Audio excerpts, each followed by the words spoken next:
Hello, ladies and gentlemen, loyal Imperial citizens and rebel scum alike. Welcome to another Liam Aiden gameplay video. Back with more Star Wars Galaxy of Heroes today. We've had a lot going on at the holotables recently, with the much anticipated release of Galactic Legends Jedi Master Luke Skywalker and Sith Eternal Emperor. But I want to talk about something a little different today. An issue that I think has been with the game for a while, namely reworks. This issue of reworking old characters, in particular old Jedi characters.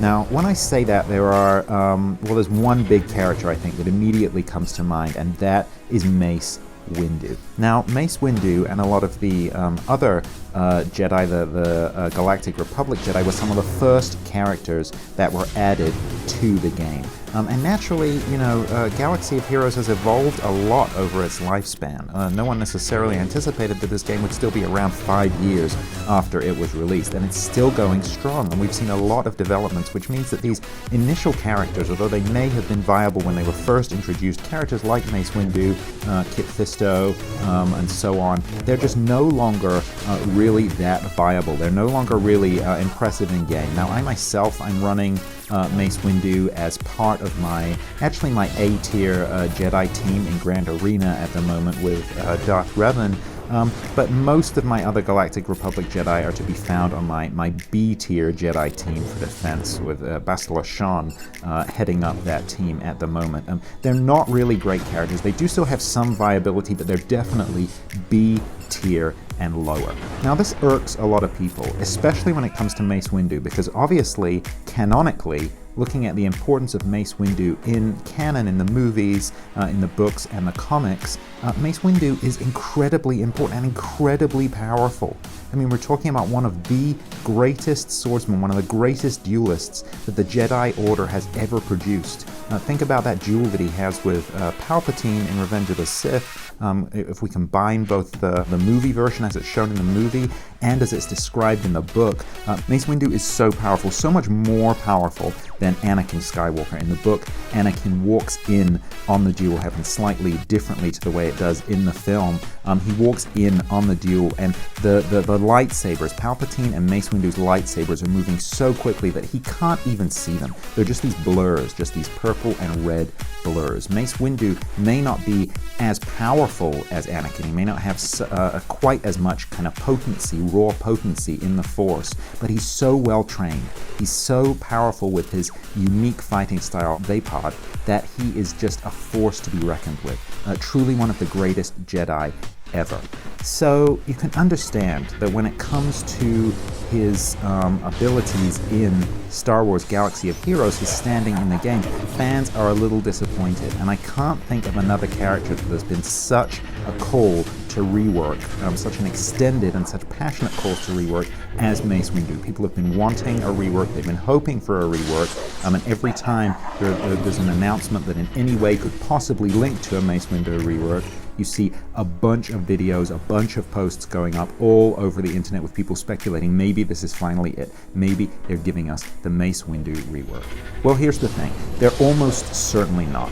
A little while ago, Capital Games kind of explicitly came out and said that they are really skeptical about character reworks. And the reason that they cited is that character reworks don't make them any money. So unlike launching a new character, which is pretty much guaranteed to make them money, people are going to spend money unlocking and upgrading new characters. Reworks, we've already invested the money. I mean, Mace Windu obviously is still an important character in the game. Even though he's not great as a toon, he's one of the first capital ship commanders that you get. He's also one of the most easy characters to farm because he's in the squad arena store. So, I mean, everyone basically has to have Mace Windu as 7-star, and probably most people have him at higher gear levels as well. I've got him at gear 12. I'm probably never going to relic him.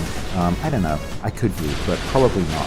So, for them to rework him, yes, I guess there could be people like me who might decide, okay, yeah, I'm going to take him up to gear 13, I'm going to relic him, but a lot of people maybe still wouldn't. But more importantly, you're not really going to get new people who don't have Mace investing all of that money into unlocking him, because they've already got him, we've already put the time in. If we were going to spend money on him, we've probably already spent money on him. So I can see how, from Capital Games' perspective, they're not really getting an awful lot for their investment. They're not getting a huge payoff here for their investment in the character. Now this irks people, especially because, as I've covered in previous videos, Capital Games has made a ton of money off Galaxy of Heroes, over $1 billion and climbing. They keep making hundreds of millions of dollars every quarter off this game. People are still throwing money into it, and as we touched on with these new Galactic Legends, I'm sure that's millions and millions of dollars people throwing into the game to unlock Jedi Master Luke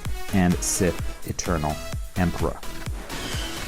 But I also understand that Capital Games is a business, that this is a product. This is a game that I play every single day, and I know that I'm getting to enjoy the fruits of other people's labor. A lot of hard work goes into the coding, the artwork, and the story behind this. So I get that it has to make a business, and that when they make decisions, they have to be business decisions, and they have to be viable on that sort of level. So I might not love that they're probably never going to give us a Mace Windu rework, and I could be wrong about that, of course. Maybe there's one just around the corner.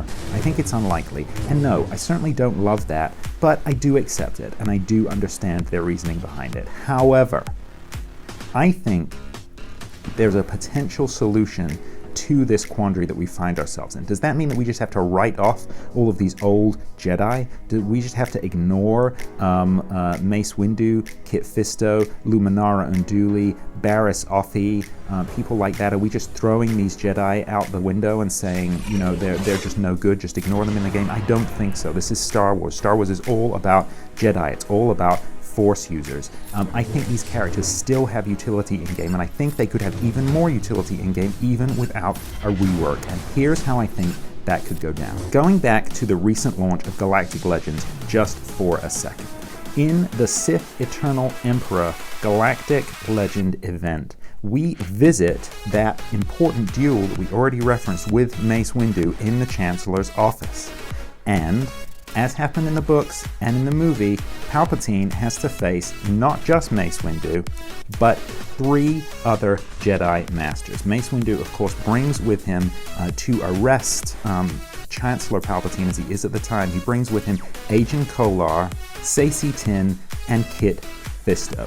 3 great Jedi Masters, and as is made explicit in the book and the other canonical materials, again, 3 of the best swordsmen in the Jedi Order, 3 of the best duelists that the Jedi Order has ever produced. Now, Mace Windu and Kit Fisto, we already have them in the game. They've been in the game since the beginning, but there are 2 important omissions, 2 really important key Jedi in canon, key Jedi in this story, key Jedi in this unlocking event that we see on screen and we get to fight who aren't in the game. Agen Kolar and Saesee Tiin. Master Kolar and Master Tiin, 2 of the best swordsmen we don't currently have. Now this is my solution for the Jedi rework situation. Capital Games don't want to rework Mace Windu. I get it. They don't have to rework Mace Windu. As they've recently shown us, there are other ways to get viability out of old characters. When I say that, the first thing that comes to mind is, of course, the 2 recent marquee characters that we had, Mon Mothma and Admiral Piet. 2 characters that kind of came out of nowhere and revolutionized the game.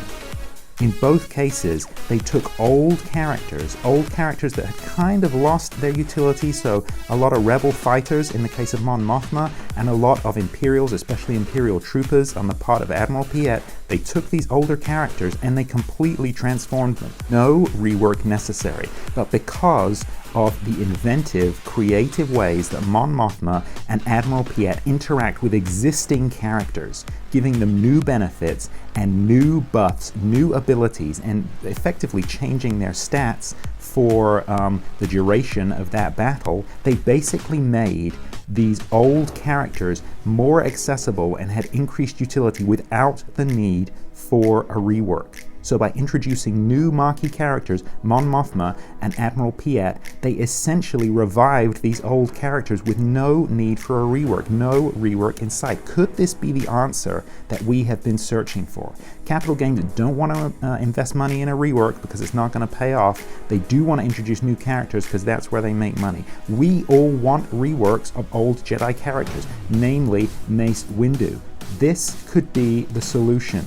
They could introduce Agen Kolar and Saesee Tiin as marquee characters. Galactic Republic Jedi masters, really important masters. They could have abilities that would revolutionize these older Jedi, that would enable you to put them to really good use.